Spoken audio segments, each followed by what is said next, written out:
great again is on this site, there's a little spot that says Index History. And by clicking on this Index History, it's going to give you an Excel file, Microsoft Excel file, that'll give you all of the historical values. So even the back-tested values to 1989. And with that, we can actually determine, okay, well, had we had this going back that number of years, and we applied that spread, what would the return potential be?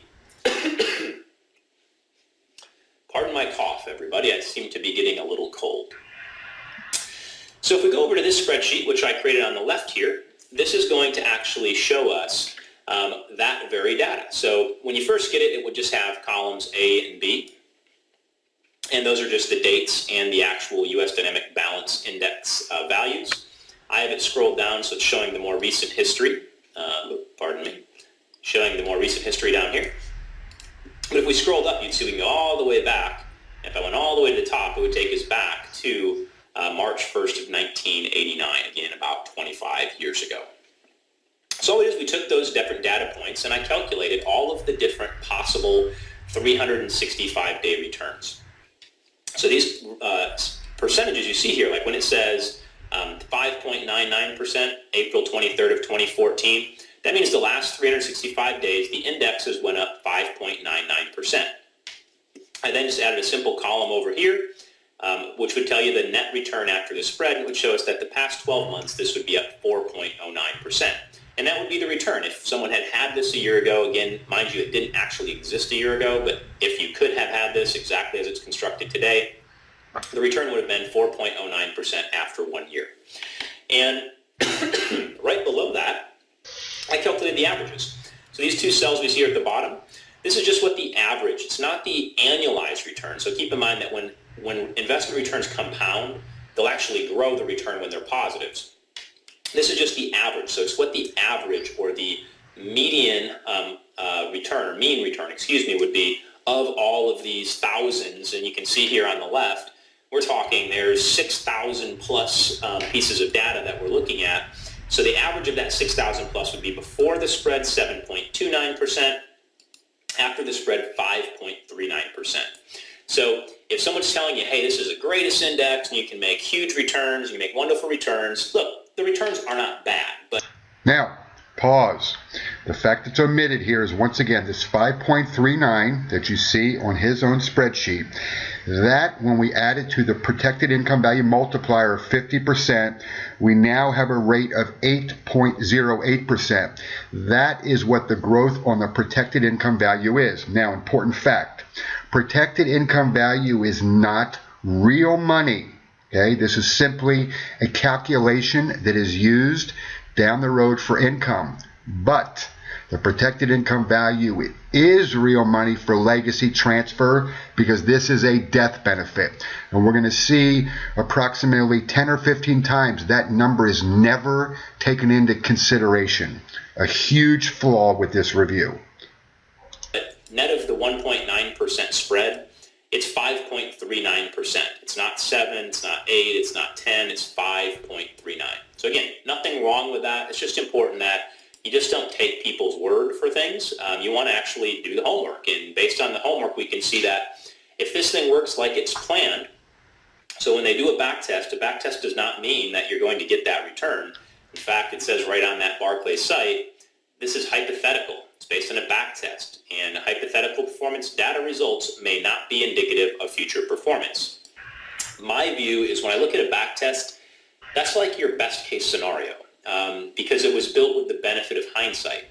You know, if we knew all of the rules that we could put into our index and create a portfolio that had great returns and consistent returns and didn't do bad even in down markets, of course, you know, it's going to back test really well. But it doesn't necessarily mean that the same reasons why it would have back tested well will actually be true in the future. Now, we have to pause here, because now we have moved in some really what I consider to be high-level double talk.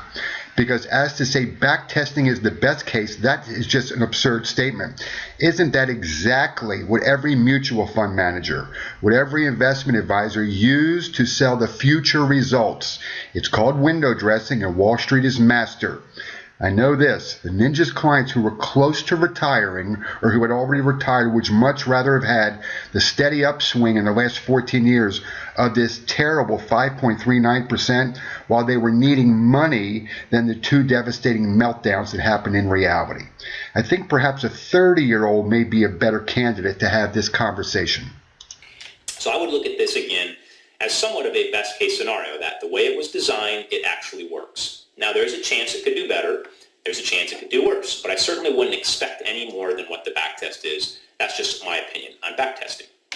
So if we look at this, this is really helpful because we need this number, this 5.39, in order to do accurate calculations on how this would work in the real world. Meaning, if you put your money in this product and we take all those different features, you know, the 222 features, so how does it roll up and create that protected income value? How does it work if you don't use the protected income value? You just want to take your money out, pull it out in 5 years or 8 years or 15 years. We need to have a number like this so we can determine, well, what might that look like? So the next sheet I'm going to show you is a very hypothetical sheet, but it takes that number that we calculated, the 5.39, applies it to the other formulas inside of the Allianz 222 annuity, and allows us to do some math. All right, so I'm going to make this just a hair bigger so people can see it. Okay, so now that we have this up and it's a little bit bigger and easier to see, this is where the really extreme geekery begins, because calculating how this annuity or any annuity works can be a little bit tricky. And so I've built an Excel spreadsheet that makes it all make a little bit more sense anyway. And probably the most important thing it's going to tell us is what's the real return potential of this annuity. And I think that what this also helps us understand is kind of not just what the potential is.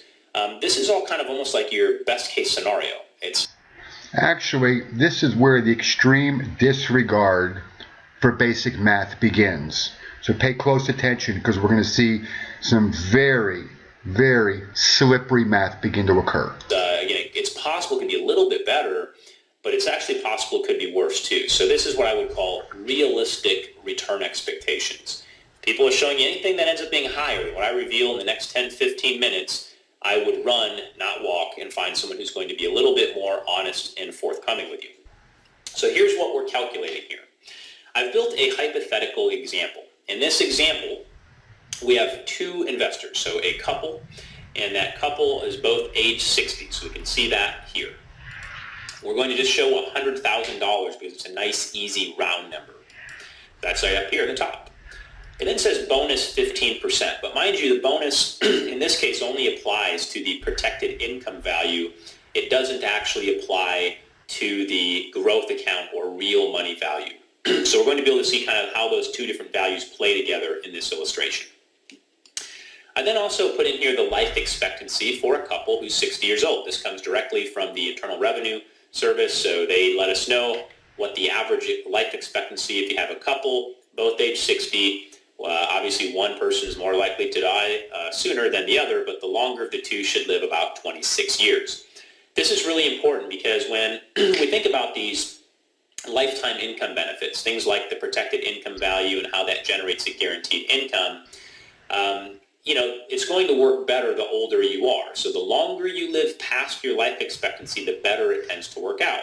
If you don't happen to live to even your life expectancy, then more than likely it'll have provided no value to you. Okay, this is a blatant lie. We've crossed over partial untruths. Folks, it's right on the sheet. Let's look at the 10-year numbers. At the 10-year numbers, if you wanted to walk away with the account value, growth account, you'd walk away with $169,041.78, penalty free. You're good to go. If you happen to get hit by an ice cream truck, $277,213.93 is paid to your family. I don't care what year you look at it. This is just irritating. At year 75, we see $69,303.48 has been collected in income, and a remaining death benefit still present of $239,431.91. Okay, so it's always fifth grade math. The 10-year return is 5.39 compounded. Using the death benefit at 10 years, it's 10.24%, and we're just rounding up. So let's get back to this expose. If you live just a few years extra, though, it can make a big difference, and we'll see that in just a bit.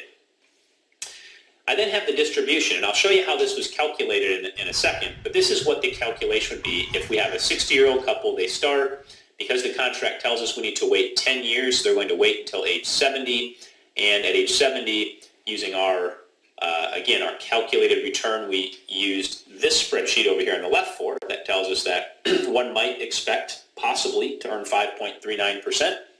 We took that data, applied it over here, and that's going to give us a return possibility of the income. So it's going to actually help us determine that protected income value, which is, again, a non-real money. You can't just like go take all that money anytime you want, but it...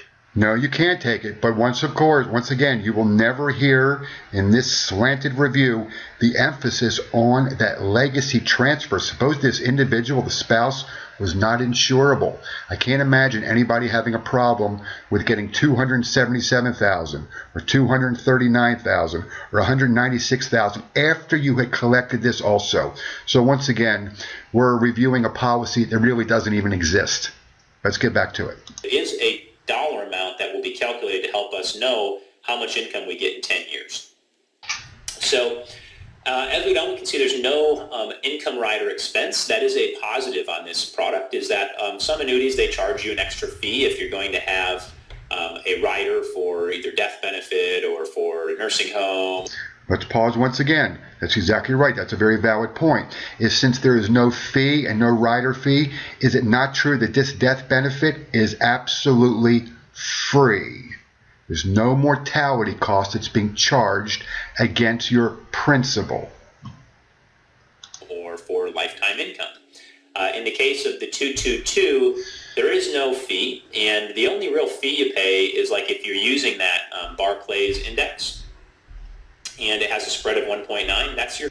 Okay, so here we go again. The word fee and spread being alternated. They are not the same. Only Wall Street thinks they are the same. Fees are good for advisors and brokers. Spreads are good for clients since they can only come out of positive gains. Cost is just, the difference between what that index returns and what you receive. That's the only real cost. The actual riders themselves don't have a specific charge to them.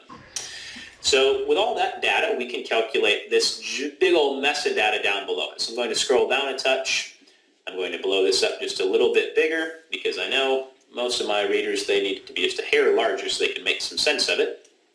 And I'm going to walk through what these different rows and columns mean and kind of the bottom line for potential investors. All right, so the first column we see, column C, what this is telling us is the cumulative income.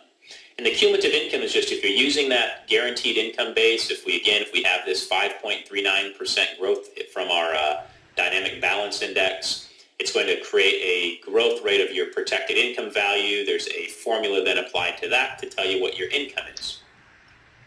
And the cumulative income is just the sum of all the income payments one would get.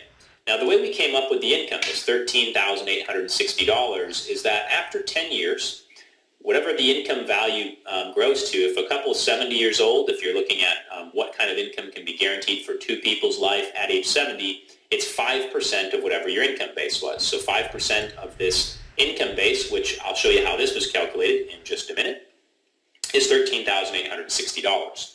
Okay, so what is omitted here, of course we're getting used to just major effects being omitted, is this is being run with the lowest payout available, of course, because we don't want this policy to look too good, God forbid.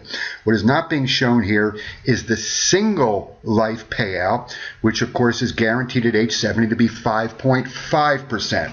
So that means we would have started, instead of $13,860.70, we would have started at $15,246.71. Just a slight oversight.